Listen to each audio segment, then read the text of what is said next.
Fetal membrane is the tissue that forms in the uterus. They develop with the growing embryo. The fetal membrane includes amnion, yolk sac, coryn, allantois, and umbilical cord.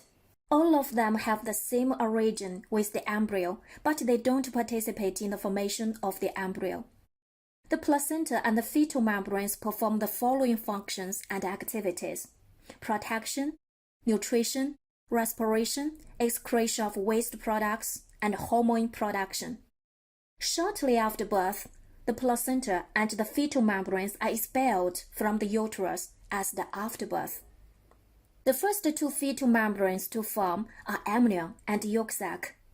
At the beginning of the second week, the blastocyst is partially embedded into the endometrium. The blastocyst has two parts.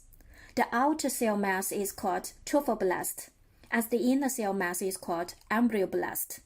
The trophoblast is divided into cytotrophoblast, which forms the wall of the blastocyst, and the syncytial trophoblast, which is the outside wall into the uterus. Embryoblast is the bilaminar germ disc, dorsal epiblast layer, and ventral hyperblast layer. During the 8th day, the amniotic cavity develops just above the bilaminar disc. It's lined by cells that develop from the epiblast cells, called amnioblasts.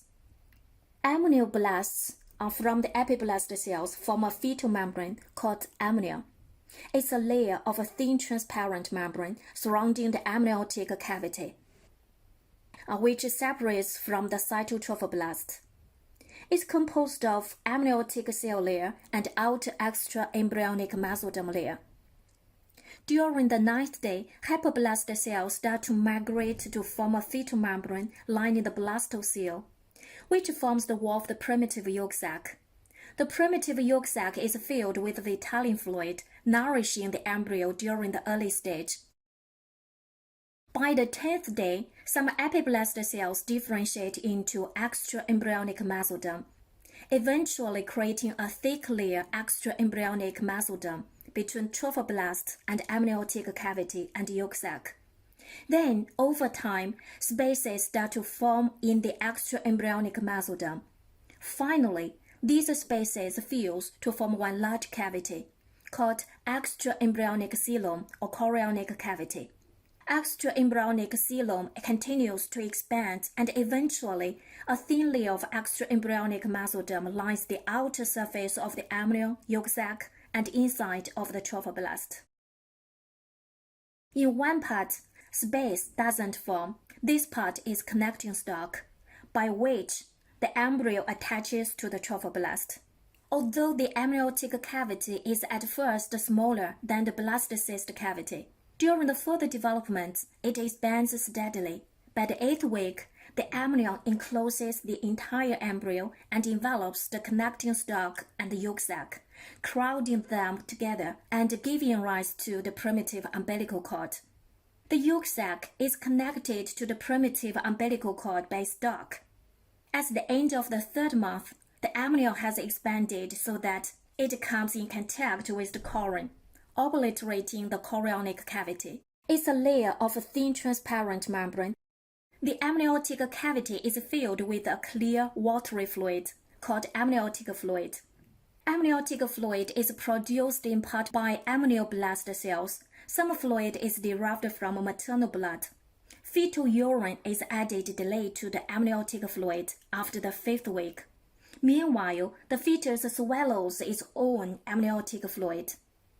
At the 10th week, there are 30 milliliters of the amniotic fluid. At the 20th week, approximately 450 milliliters. At the 37th week, 1000 milliliters. The amniotic fluid increases rapidly. The amniotic fluid provides a protective cushion and absorbs jolts, allows for fetal movement, and prevents adherence to the amnion. Helps to dilate and clean the cervical canal, making childbirth easier. Of course, we can make a prenatal diagnosis by detecting the amount and components of the amniotic fluid. Ultrasound monitored amniocentesis is widely used in the prenatal diagnosis of the fetal chromosomal abnormalities.